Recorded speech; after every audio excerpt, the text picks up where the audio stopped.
What started as a normal discussion quickly turned into an unexpected moment. What happens when a routine conversation on live television takes an unexpected turn, not with shouting or walk-offs, but with a noticeable shift in tone that everyone in the room can feel? That's exactly the kind of moment that unfolded during an appearance by Dwayne Johnson on a daytime talk show conversation that quickly became more complicated than anyone expected. Make sure to subscribe to Table Turn and like and comment for more real talk show coverage. When Dwayne Johnson walked onto the set that morning, the atmosphere was exactly what longtime daytime viewers are used to seeing. The applause was warm and extended, the hosts were smiling, and the body language around the table suggested a friendly, upbeat segment. Johnson, known for his carefully balanced public persona, was there in a professional capacity, promoting a project and talking broadly about career, discipline, and public responsibility. Nothing about the opening minutes hinted at tension.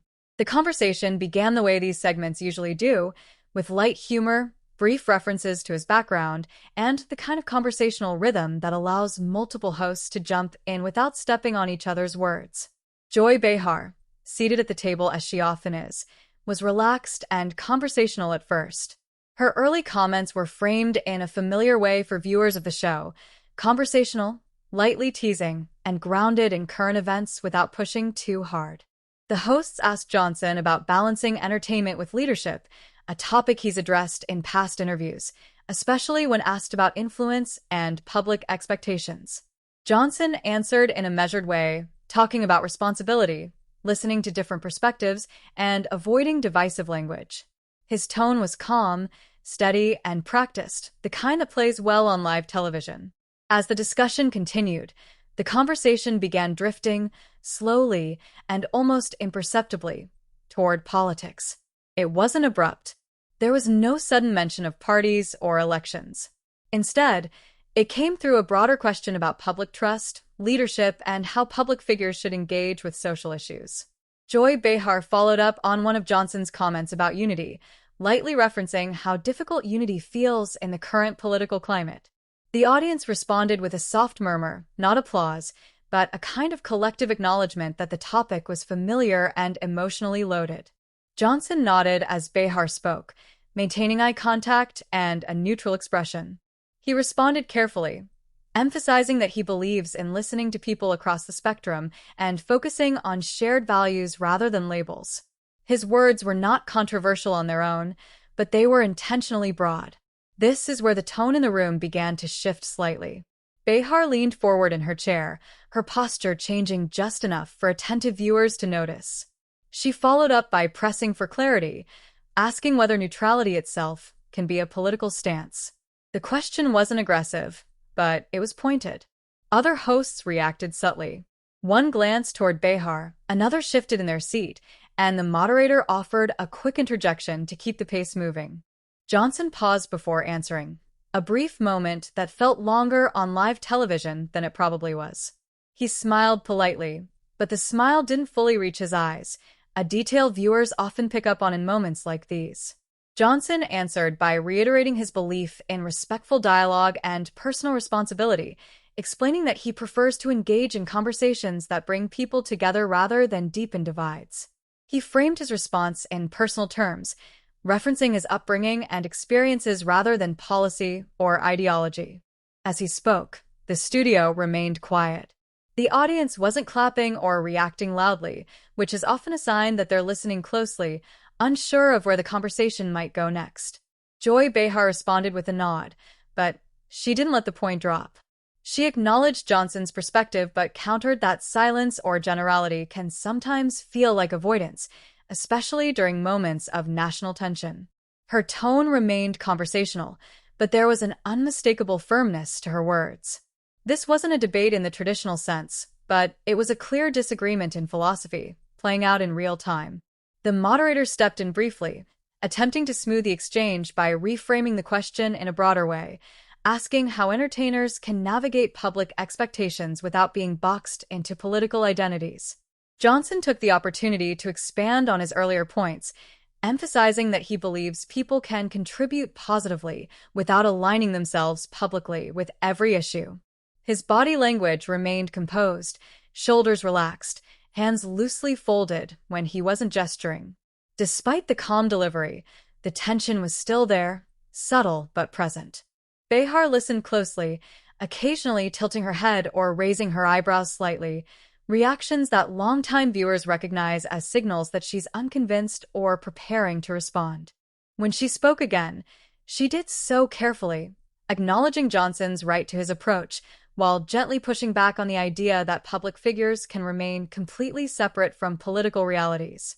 At this point, the audience reacted audibly, not with applause but with scattered murmurs and a few quiet laughs, the kind that often follow a comment that lands somewhere between agreement and discomfort. The hosts around the table exchanged quick glances. One offered a light comment to ease the mood, while another nodded along, signaling understanding of both sides. Johnson responded with a brief chuckle, a common technique to diffuse tension, and thanked Behar for the question.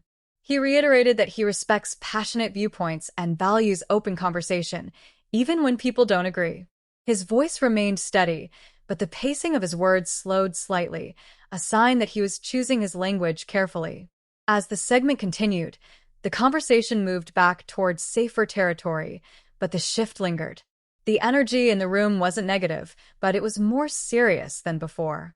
Viewers at home could sense that they had just witnessed a genuine moment of disagreement, not staged or exaggerated, but real enough to change the rhythm of the show. The hosts transitioned to discussing Johnson's upcoming project, and the audience responded with applause, grateful for the familiar cadence returning. Still, the earlier exchange hung in the air, unspoken but present. Behar smiled and nodded as Johnson spoke, and Johnson returned the courtesy, maintaining professionalism throughout. What made this moment stand out wasn't raised voices or dramatic exits. It was the way a routine promotional appearance briefly intersected with deeper questions about public responsibility and political engagement. The disagreement unfolded slowly, through tone and emphasis rather than confrontation, and it played out exactly the way these moments often do on live daytime television. As the segment moved forward, viewers were left with the sense that they had seen something authentic, two public figures expressing differing perspectives within the constraints of a live broadcast. It was calm, controlled, and unmistakably real, setting the stage for conversations that would continue both on and off the show in the days that followed. As the conversation moved forward from that initial exchange, the atmosphere didn't snap back to lighthearted the way it sometimes does after a quick pivot. Instead, there was a noticeable settling into a more measured pace, the kind that happens when everyone at the table knows they've brushed up against something serious. The hosts kept their smiles, but they were softer now, less performative. Dwayne Johnson sat back slightly in his chair, shoulders squared, still engaged, but clearly aware that every word carried more weight than it had 5 minutes earlier. The moderator steered the discussion toward Johnson's experience as a public figure whose words often get interpreted beyond their original intent. This was a familiar topic for him, and he answered comfortably at first, talking about how comments can take on a life of their own once they're clipped, shared, and debated online. As he spoke, he gestured lightly with his hands, palms open, a nonverbal cue that suggested transparency and openness rather than defensiveness. Joy Behar listened intently, her hands folded on the table. When Johnson finished his thought, she didn't jump in immediately. That brief pause was noticeable. In live television, silence is rarely accidental. It creates space, and in this case, it created anticipation. When Behar spoke again, she acknowledged the difficulty of navigating public discourse, but circled back to her earlier point, this time framing it through the lens of accountability rather than neutrality. She mentioned that audiences often look to influential figures not just for entertainment but for guidance, especially during moments of national uncertainty. Her voice remained calm, conversational, but there was a slight edge to it now, not sharp, but firm. She wasn't accusing Johnson of anything directly, but she was challenging the idea that stepping back from political specificity is always a neutral or harmless choice. Johnson nodded as she spoke, maintaining eye contact, but his posture shifted subtly. He leaned forward, resting his forearms lightly on his thighs, signaling engagement.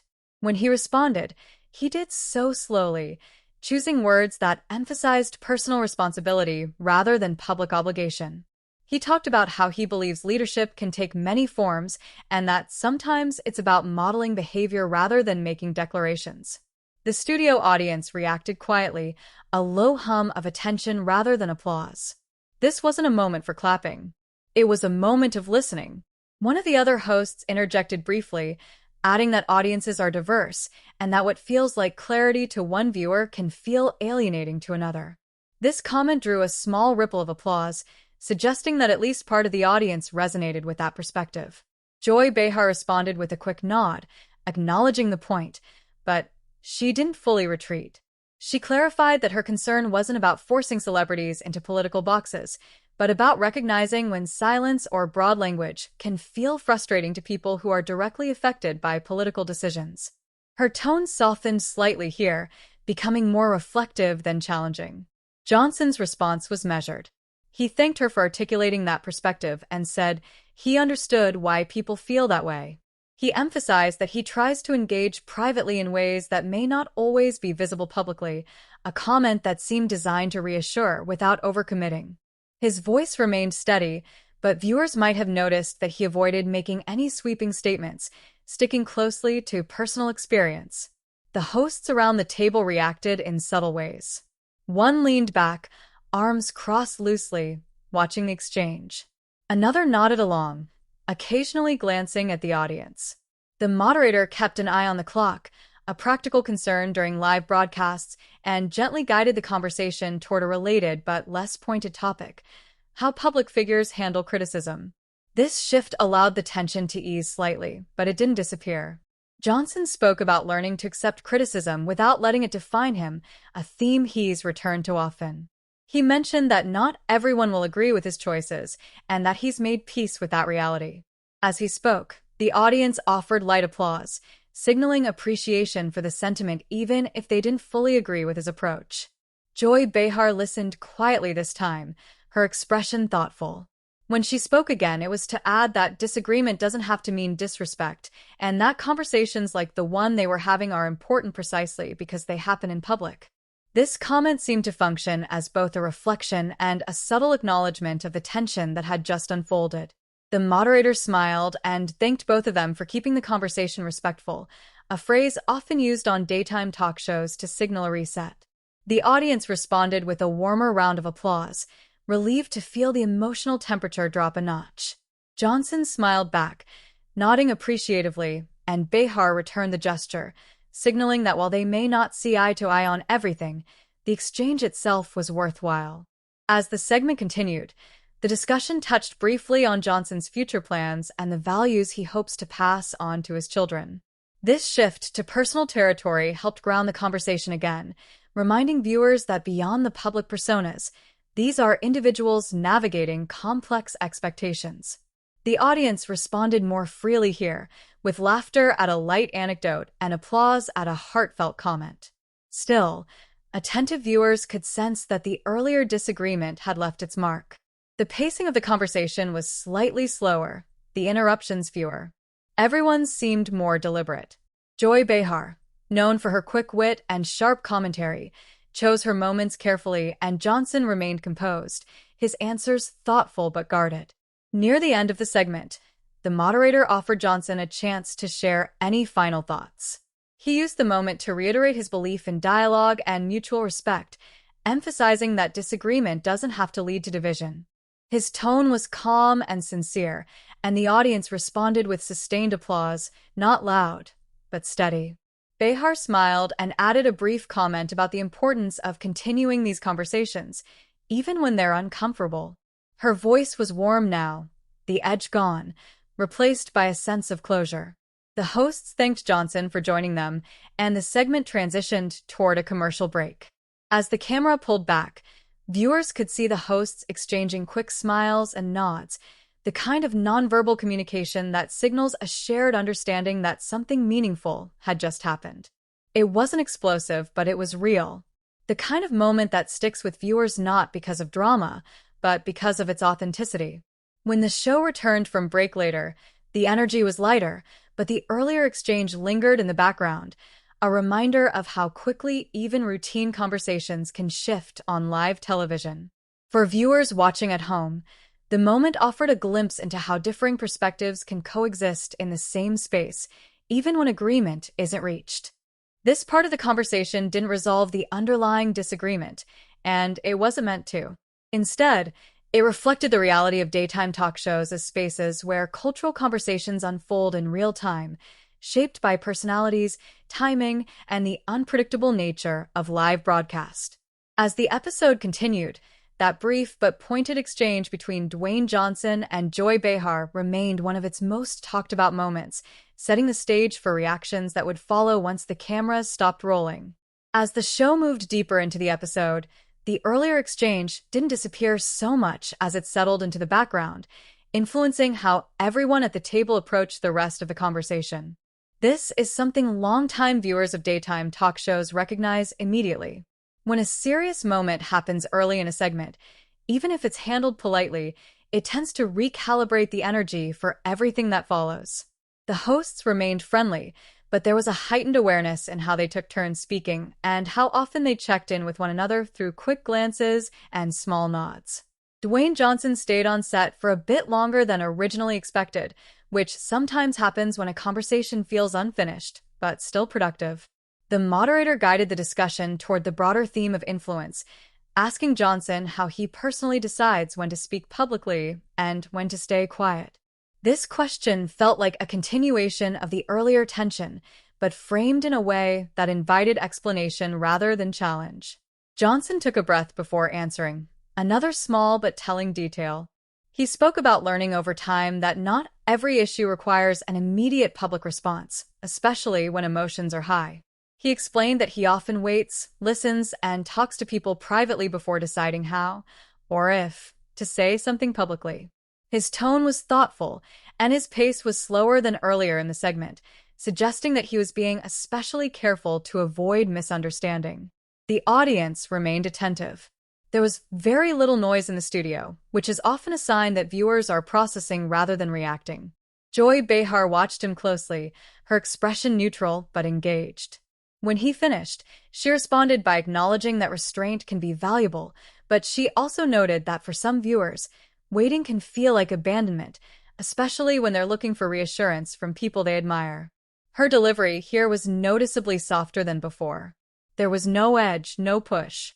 Instead, it sounded like an honest observation based on years of watching public reactions unfold. The audience responded with a few quiet murmurs, the kind that signal recognition rather than agreement or disagreement. One of the other hosts chimed in, adding that audiences often project their own hopes and frustrations onto celebrities, which can create impossible expectations. This comment seemed to resonate widely. There was a brief round of applause, and Johnson nodded in agreement. He said that understanding those expectations has been one of the hardest parts of his career outside of the physical demands. He shared that he tries to remind himself that people's reactions often say more about their circumstances than about his intentions. As he spoke, his body language was open. He leaned back slightly, shoulders relaxed, hands resting comfortably. This contrasted with the earlier forward-leaning posture during the more pointed exchange, signaling that the tension had eased, even if the underlying disagreement remained. Joy Behar smiled faintly, not broadly, but enough to signal appreciation for the honesty of the response. The moderator took this moment to widen the lens, asking the panel how they think conversations like this should happen on television. This question shifted the focus away from Johnson personally and toward the format itself. Behar was quick to respond, saying that daytime talk shows have a unique responsibility because they reach people in their homes, often during quiet moments of the day. She emphasized that disagreement doesn't have to be hostile to be meaningful. Johnson agreed, adding that he appreciated being able to have a respectful exchange without feeling cornered or misrepresented. His tone here was warm, and he looked around the table as he spoke, making eye contact with each host. The audience responded with applause, this time more confident and sustained, as if relieved to see common ground emerging. Still, the conversation wasn't entirely resolved, and it didn't try to be. One of the hosts mentioned that viewers often want clear answers, especially in uncertain times, and asked Johnson how he balances clarity with caution. He answered by saying that clarity doesn't always mean simplicity, and that sometimes the most honest answer is acknowledging complexity. This response prompted another small reaction from the audience, a mix of nods and soft murmurs. Joy Behar nodded as well, though her expression suggested she was still thinking through his perspective. When she spoke again, it was to say that complexity can be frustrating for people who are hurting, but that it's also part of reality. Her tone was reflective, almost conversational in the way one might speak off camera rather than on a national broadcast. The moderator glanced at the clock again, signaling that time was running short. She thanked Johnson for engaging so openly and noted that not every guest is willing to stay in a conversation once it becomes uncomfortable. This comment drew a brief laugh from the audience and a modest smile from Johnson. He responded by saying that discomfort isn't always a bad thing and that he believes growth often comes from moments like these. As the segment wrapped up, the hosts shifted back to lighter topics, mentioning Johnson's upcoming schedule and joking about his famously busy routine. The audience laughed, grateful for the release of tension. Johnson laughed along, his demeanor relaxed, and the earlier seriousness faded into the background, at least on the surface. When Johnson stood to leave the table, he exchanged polite words and brief touches on the arm with a couple of the hosts, including Joy Behar. These gestures were small but significant, signaling mutual respect. Behar smiled up at him and made a light comment about him coming back soon, which he acknowledged warmly. As the camera followed him off stage, the hosts turned back toward one another. There was a brief exchange of comments about how conversations can evolve unexpectedly, framed in a way that acknowledged what had just happened without rehashing it. The audience applauded again as the show transitioned to its next segment. For viewers at home, the moment lingered. It wasn't something that could be easily summarized in a single clip or quote. It was a gradual unfolding of perspectives shaped by tone, timing, and the unique dynamics of live television. The disagreement between Dwayne Johnson and Joy Behar wasn't explosive, but it was real enough to prompt reflection. In the hours after the episode aired, this kind of exchange often becomes clearer in hindsight. Viewers replay moments, notice pauses they missed the first time, and interpret body language with fresh eyes. What stood out to many was not what was said, but how it was said, and how both sides navigated a sensitive topic without letting it derail the show. This part of the episode demonstrated something fundamental about daytime talk shows. They are not just platforms for promotion or entertainment. They are spaces where broader cultural conversations surface, sometimes unexpectedly, and where disagreement can play out in real time without neat conclusions. As the show continued and eventually wrapped for the day, that earlier exchange remained one of its most quietly impactful moments, setting the stage for discussion well beyond the studio walls. As the episode moved closer to its final segments, the earlier conversation between Dwayne Johnson and Joy Behar continued to shape the atmosphere in subtle ways. Even though the show had shifted to different topics and guests, the tone of the panel remained more reflective than usual. Viewers who watch daytime talk shows regularly often notice these shifts. The conversations may change, but the emotional residue of a meaningful exchange tends to linger, influencing how the hosts interact for the rest of the broadcast. Back at the table, the hosts referenced current events and pop culture stories, but the pacing was calmer, the interruptions fewer. There was more space between comments, more listening, and less rapid-fire banter. It wasn't somber, but it was noticeably more grounded. Joy Behar, in particular, seemed more measured in her delivery, choosing her moments carefully, offering thoughtful commentary rather than quick one-liners. During one segment, another guest brought up the idea of public trust and credibility, and although Johnson was no longer on stage, the theme echoed the earlier discussion. One of the hosts briefly referenced the importance of transparency in public life, and Behar nodded along, adding a comment about how audiences are more perceptive than people often assume. The studio audience responded with soft applause, a sign that the point resonated. What was interesting for viewers was how the earlier disagreement wasn't treated as something awkward or taboo.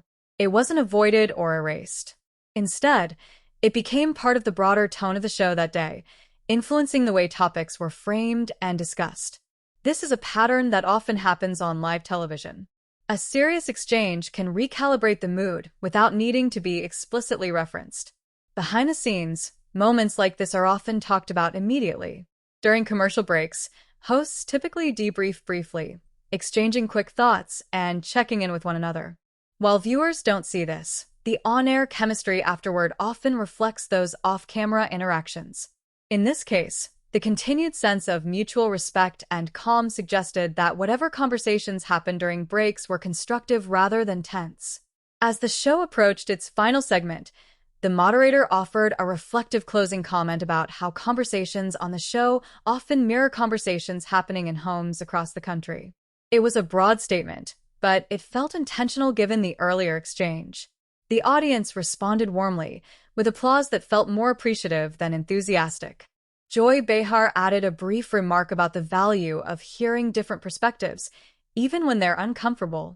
Her tone was gentle, not argumentative, and it felt less like commentary and more like reflection.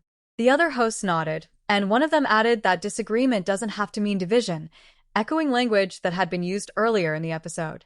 For viewers watching at home, the episode felt cohesive, even though the tension had emerged unexpectedly. The disagreement between Johnson and Behar hadn't fractured the show's rhythm. Instead, it had deepened it, adding a layer of seriousness that carried through the remaining segments. As the show signed off, the usual music played, the audience applauded, and the host smiled and waved to the cameras. On the surface, it looked like any other episode ending. But for attentive viewers, there was a sense that this one would be remembered differently. Not because of drama, but because of the authenticity of the exchange. Once the episode ended, the conversation moved quickly to social media. Viewers began posting clips and reactions, focusing on specific moments from the exchange.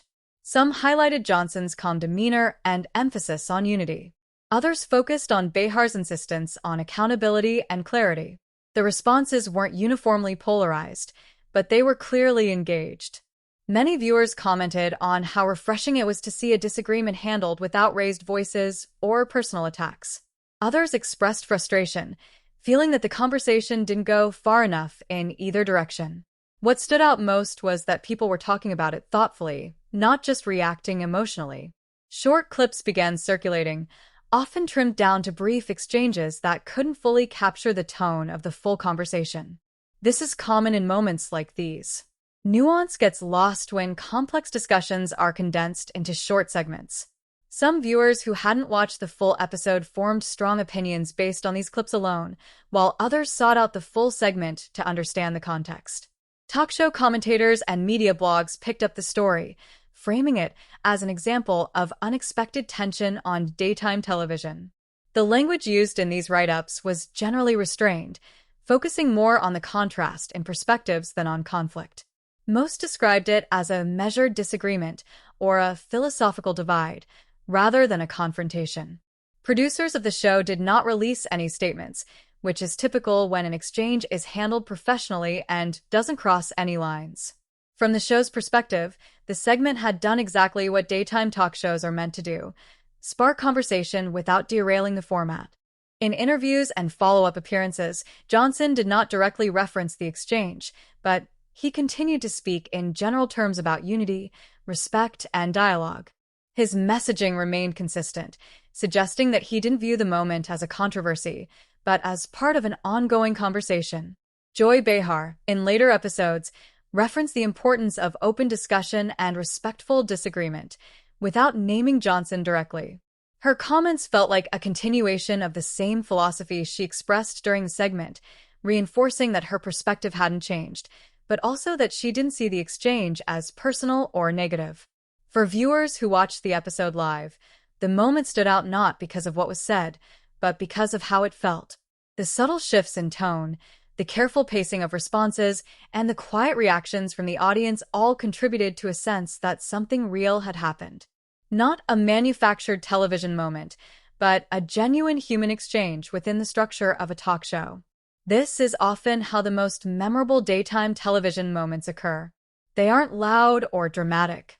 They're subtle, grounded, and rooted in real differences of perspective. They unfold slowly, through conversation rather than confrontation, and they stay with viewers long after the episode ends. By the time discussions about the episode settled, the exchange between Dwayne Johnson and Joy Behar had become part of a larger conversation about how public figures navigate political and social expectations. It wasn't framed as a feud or a fight, but as an example of how even carefully managed public conversations can reveal deeper tensions. The moment didn't damage reputations or change public personas, but it did humanize both figures. Johnson came across as thoughtful and restrained. Behar came across as firm but respectful. And the show itself came across as a space where difficult conversations can happen without falling into chaos. As time passed, the episode became less about the specific words exchanged and more about what it represented. A reminder that live television is unpredictable and that even routine segments can evolve into meaningful discussions when perspectives collide. That lingering impact set the stage for how the moment would ultimately be remembered, not as a viral blow-up, but as a quietly tense, unexpectedly honest exchange that reflected the complexity of public conversation in modern media. As the days passed after the episode aired, the segment continued to find its place in the broader conversation around daytime television and public discourse. By the time viewers had fully absorbed what they'd seen, the immediate emotional reactions had softened into something more reflective. People weren't just asking who was right or wrong. They were talking about how the conversation unfolded and what it revealed about the expectations placed on public figures and the platforms that host them. When the segment ended on air that day, the transition was smooth and professional. The hosts thanked the audience, the theme music played, and the credits rolled as they waved and exchanged quiet comments among themselves. In the studio, the applause was steady, but not explosive. It sounded like the kind of applause that comes from appreciation rather than excitement. Audience members stood, gathered their belongings, and filed out, many still talking quietly to one another about what they had just watched. There was no sense of shock or discomfort in the room, but there was a feeling that something meaningful had taken place. For a live daytime show, that's often the best outcome. The conversation had remained respectful, the disagreement clear but controlled, and the show had maintained its rhythm without sacrificing authenticity. Almost immediately after the episode ended, social media began filling in the gaps that live television always leaves behind. Viewers posted reactions ranging from thoughtful agreement to polite disagreement. Some praised Dwayne Johnson for staying calm and composed under pressure, pointing out how carefully he chose his words and how consistently he emphasized respect and unity. Others expressed appreciation for Joy Behar's willingness to press the issue, noting that her questions reflected concerns many viewers share but rarely hear addressed directly.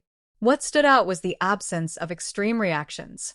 There were no widespread calls for apologies, no trending outrage hashtags dominating the conversation. Instead, the tone online largely mirrored the tone on the show itself. Calm, analytical, and, in many cases, personal. Viewers talked about how the exchange made them think about their own expectations of celebrities and leaders, and whether it's fair to ask public figures to carry the weight of political clarity. Clips from the episode circulated, as they always do, but many people quickly pointed out that the short videos didn't fully capture the nuance of the exchange. Some viewers urged others to watch the full segment before forming opinions, emphasizing how much context mattered. This kind of response is relatively rare in online discourse and suggested that the moment had resonated in a deeper way. Media commentators weighed in over the following days, framing the exchange as an example of how daytime talk shows can still serve as spaces for real conversation. Rather than treating it as a confrontation, most coverage described it as a philosophical difference handled in real time. Analysts pointed out that moments like this highlight the unique role these shows play, blending entertainment with cultural reflection. Within the show itself, there was no dramatic follow-up segment or on-air recap. The hosts did not revisit the exchange directly in the following episodes, which is often a deliberate choice. By not reopening the discussion, they allowed the moment to stand on its own. However, subtle references to respectful disagreement and open dialogue continued to appear in later conversations, suggesting that the exchange had left an impression on the panel. Joy Behar, in particular, maintained the same approach she's known for, asking pointed questions and offering clear opinions, but doing so with an awareness of how those conversations are received. Dwayne Johnson, for his part, continued his public appearances without any noticeable shift in tone or messaging. He didn't distance himself from the moment, but he didn't spotlight it either. That consistency reinforced the idea that the exchange wasn't a rupture, just a moment of honest difference. For viewers who watched the episode live, the memory of the segment often came back in small details. The pauses before responses, the way the audience quieted instead of clapping, the subtle changes in posture and eye contact. These are the elements that don't always make headlines, but define how a moment feels in real time. They're also the elements that make live television compelling, even in an era dominated by edited clips and online commentary. As time went on, the exchange between Dwayne Johnson and Joy Behar became less about the individuals involved and more about what it represented. It served as a reminder that disagreement doesn't have to be explosive to be impactful, that calm conversations can still carry weight, and that daytime television, often dismissed as light or superficial, can host moments of genuine reflection when circumstances align. For many viewers, the segment reinforced why they continue to watch shows like this. Not for perfect answers or dramatic showdowns, but for unscripted moments where real perspectives collide and coexist. It also highlighted how rare it has become to see public disagreement handled without interruption, escalation, or spectacle. In the end, the segment closed the way most daytime conversations do, without resolution and without finality. There was no clear winner, no definitive takeaway handed to the audience. Instead, viewers were left to draw their own conclusions, informed by what they saw and heard. That open-endedness is often where the most lasting impact comes from. Looking back, the moment stands as a case study in how live television can still surprise both its participants and its audience. A routine appearance became a thoughtful exchange. A familiar format made space for complexity. And two public figures navigated a sensitive topic without losing sight of mutual respect. That's why this moment continues to be discussed, not as a controversy, but as a conversation. One that unfolded slowly, honestly, and in full view of an audience used to far louder forms of disagreement. And now we want to hear from you. What did you think of the exchange? Did it feel refreshing, frustrating, or somewhere in between? Share your opinion in the comments and subscribe to Table Turn for more narration-based talk show stories.